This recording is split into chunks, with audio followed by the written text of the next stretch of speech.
आपने भी तो बहुत बड़ा वाला जाति कार्ड खेला, ऐसा खेला कि आपको तो घोषित ही कर दिया गया कि आने वाले उप मुख्यमंत्री हैं ये। देखिए, जाति ने, हम तो जमात की राजनीति करते हैं, लेकिन जैसे बाबा साहब के संविधान में सोशलिस्ट स्टेट और सेकुलर स्टेट लिखा है। सोशलिस्ट मतलब कि समाजवादी विचारधारा है कि जो गरीब तबके के व्यक्ति हैं उनको हैंड होल्डिंग करके उनको विकास की किरणें जाए। जमात की बात करते हैं, जाति की बात नहीं करते हम लोग। लेकिन बाबा साहब का संविधान ये बताता है कि हमारा जो समाजवादी जमात की राजनीति करते हैं जी। जमात मतलब मुस्लिम मत लीजिए, जमात मतलब हम सब हिंदू मुस्लिम सब जमात हो गए, ठीक है। सब जमात मतलब मुस्लिम मत लीजिए। हाँ। और मेरा सेंटेंस कंप्लीट करने दीजिए कि हमने जैसे बाबा साहब के संविधान जो दिया हुआ है, आप कीजिए उसमें भारतवर्ष को, लेकिन मैं समझना चाह रही थी कि मतलब जमात क्या, जमात की राजनीति क्या। आजकल सब हवा में बात कर रहे हैं ना सर, मतलब सारे देख उधर रहे हैं, तीर निशाना उधर साध रहे हैं, सारे जात सारे धर्म। हाँ ठीक है नहीं, सारे जात सारे धर्म की राजनीति करते हैं। और जो हमारा भारत है वो सोशलिस्ट स्टेट संविधान में लिखा है। सोशलिस्ट स्टेट का मतलब हुआ कि समाज के अंतिम पायदान पर बैठा गरीब व्यक्ति पर भी समाज की किरणें जाएं और हम हैंड होल्डिंग करके उसे मुख्य धारा, देखिए बीच में नहीं या बीच में। सत्यप्रकाश जी, आपको प्रॉब्लम क्या है भाई? आप बीच में बोलते हैं, समस्या ब्रेक, बोलने दीजिए। सत्यप्रकाश जी रुकिए भाई, बीच में कोई विकास की किरणें देके, हाँ, तो उनको हैंड होल्डिंग करके हम लाएंगे। तो अत्यंत पिछड़ा वर्ग का बेटा, मलाह का बेटा अगर उप मुख्यमंत्री है और पिछड़ा का बेटा अगर मुख्यमंत्री है तो बिहार के साथ न्याय होगा। और अत्यंत पिछड़ा वर्ग जो है वो 37% है और मलाह निषाद समाज 22 उपजातियों सहित करीब 12% है।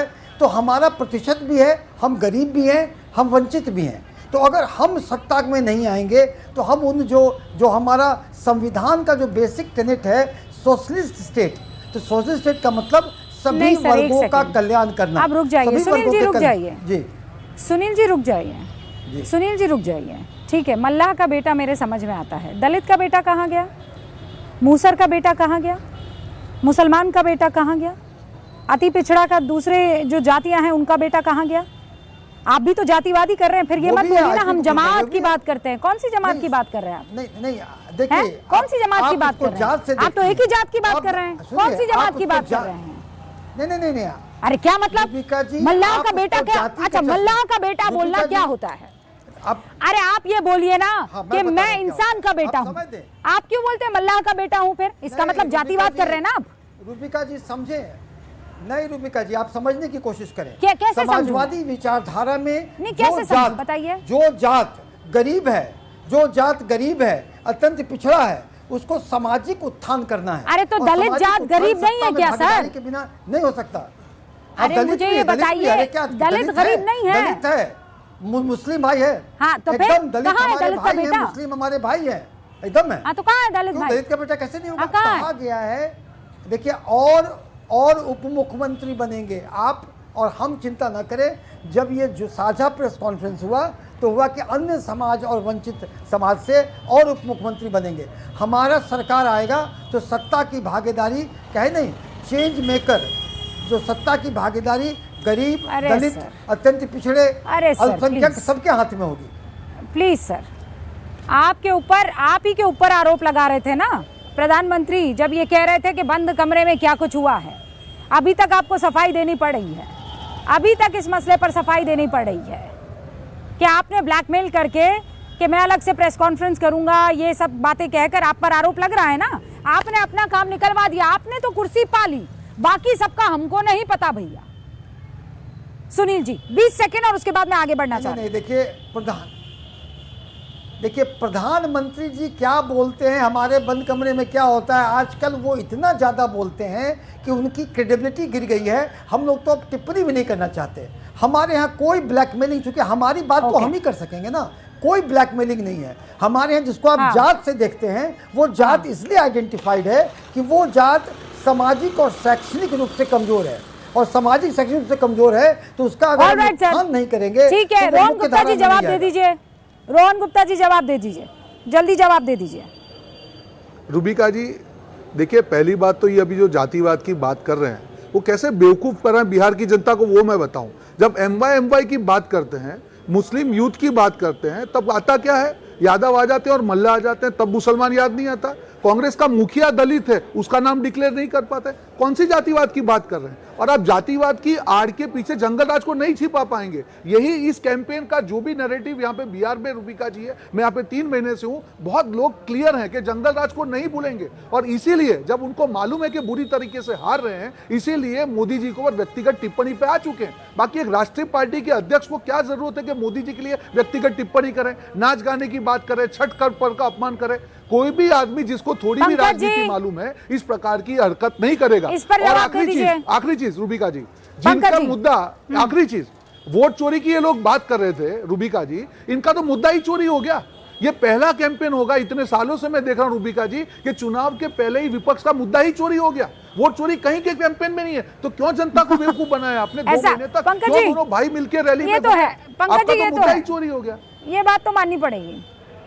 वो कह रहा है मुद्दा ही चोरी, मतलब मुद्दा कहां से शुरू किया था और कहां पहुंच गए आप आते आते? वोट चोरी अभी भी मुद्दा है और बड़ा गंभीर मुद्दा है। वो दूसरे और भी मुद्दे हैं जो उससे भी ज्यादा गंभीर मुद्दे हैं। देखिए, इस वक्त एनडीए के दलों में जिस तरह की फूट पड़ी हुई है, जिस तरह का जेडीयू और बीजेपी के बीच कसमकश चल रही है, सब जानते हैं कि चुनाव नतीजे आएंगे और अगर उसके बाद किसी तरह एनडीए की सरकार बनने की स्थिति बन गई तो नीतीश कुमार के साथ क्या होने वाला है? क्या नीतीश कुमार इस हालत में चुप बैठे रहेंगे? भारतीय जनता पार्टी ने बार बार ये साफ कर दिया है, खुद अमित शाह जी ने ये बार बार साफ किया है कि नीतीश कुमार इस बार मुख्यमंत्री नहीं होंगे। इसके स्पष्ट संकेत दिए हैं। सम्राट चौधरी को बड़ा आदमी बनाएंगे प्रधानमंत्री जी, इसकी घोषणा चुनाव के पहले कर दी है। बड़ा आदमी मतलब पंकज जी, ये सवाल मैंने खुद अमित शाह जी से पूछा था, तो उन्होंने कहा कि केवल उनके लिए नहीं, जितने भी लोग हमारे लिए काम कर रहे हैं, अलग अलग। मैं जब जनसभा में गया था तो वहाँ के उस प्रत्याशी के बारे में, ये हमारा कर्म है और हमारी रिस्पॉन्सिबिलिटी है कि उनके हाथों को और मजबूत किया जाए। तो ये केवल एक शख्स के बारे में उन्होंने नहीं बोला है, 3 और नेताओं के नाम गिनाए हैं। अब आप 2+2 4 क्यों कर रहे हैं? जब आप कह रहे हैं कि बंद कमरे में क्या हुआ किसी को नहीं मालूम, पीएम को कैसे मालूम चल जाता है? वैसे आपको कैसे पता लग जाता है कि पीएम और नीतीश बाबू की क्या बातचीत हुई है बंद कमरे में, अमित शाह और बाकियों की क्या बात हुई बंद कमरे में? आपके पास कौन सा ऐसा पेगासस है? नहीं, आप खुद ही कह रहे हैं कि 3 और नाम लिए। मैं तो अभी तक समझ रहा था कि एक ही स्पर्धी खड़ा किया है। मतलब नीतीश कुमार के खिलाफ 4 स्पर्धी खड़े कर दिए हैं चुनाव बाद के दृश्य के लिए। ये तो बड़ी गंभीर स्थिति हो जाएगी। ऐसी स्थिति में यहाँ नीतीश बाबू भारतीय जनता पार्टी के उम्मीदवारों की मन से मदद करेंगे, और भारतीय जनता पार्टी तो उनके उम्मीदवारों की मन से मदद कर ही नहीं रही है, जो वहाँ की ग्राउंड रिपोर्ट्स आ रही हैं। लेकिन साथ ही अब मैं आपको थोड़ा आरजेडी और कांग्रेस का भी बता दूं 1 मिनट। राष्ट्रीय जनता दल ने भी टिकट बंटवारे में कांग्रेस के साथ, अच्छा ठीक है, 20 सेकंड कांग्रेस के साथ अन्याय किया। 20 सेकंड सर प्लीज। हाँ, राष्ट्रीय जनता दल ने भी टिकट बंटवारे में कांग्रेस के साथ अन्याय किया है। सब हारने वाली सीटें कांग्रेस के गले में बांध दी और सब जीतने वाली सीटें अपनी झोली में डाल ली। देखिए, आपको लगता है कि कांग्रेस 61 सीटों पे लड़ रही है, उनमें से 9 पर तो आप जानती हैं फ्रेंडली फाइट हो रही है, बच गई 52।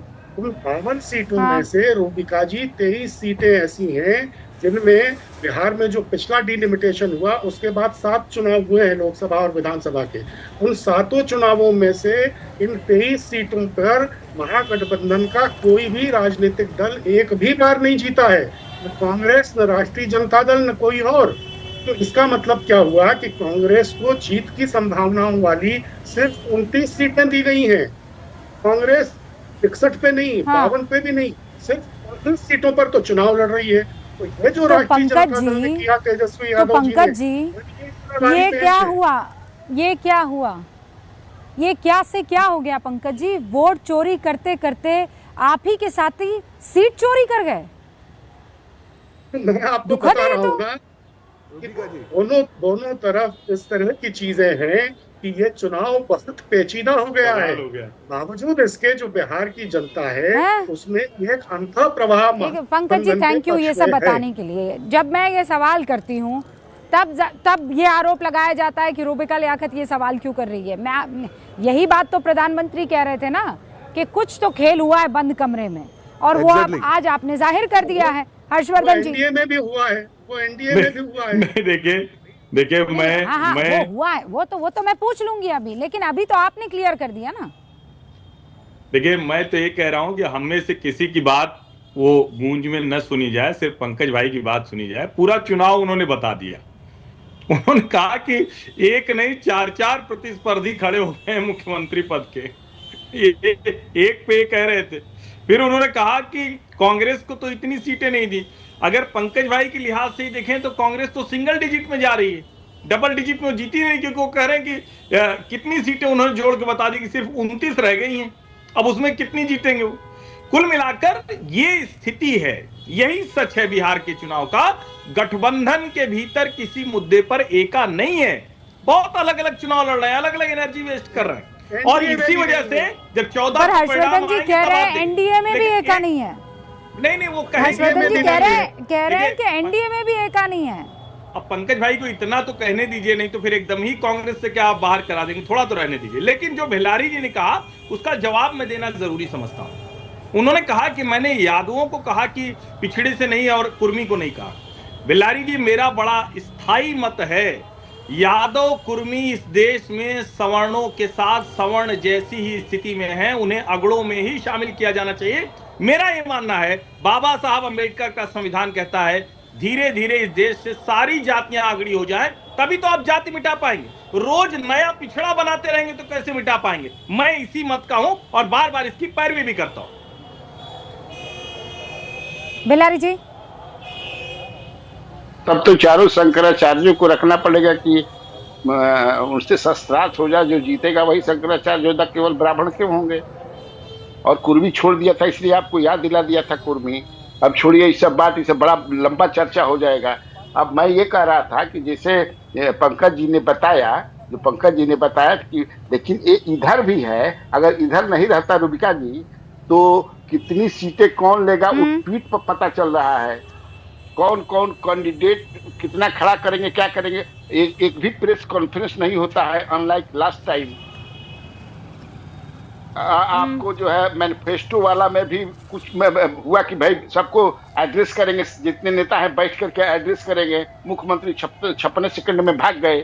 तो यहाँ भी डिफरेंसेस है, कश्मकश है, कंट्राडिक्शन है, कॉन्फ्लिक्ट है, वहां भी है। अब ये हम लोग डिफरेंसेस दोनों जगह है, लेकिन किसका परसेप्शन किसके दिल में जनता के बैठता है, कितना बैठता है, उसी से डिसाइड हो जाएगा। फिलहाल मुझे दीजिए इजाजत। बहुत बहुत शुक्रिया आप सभी का मेरे साथ जुड़ने के लिए। लेकिन न्यूज़ 18 इंडिया का ये कारवां लगातार जारी रहेगा। 6 तारीख को हम स्टूडियो में होंगे मौजूद, क्योंकि पहले चरण की वोटिंग है। न्यूज़ 18 इंडिया की तैयारी एकदम पुख्ता और पूरी है।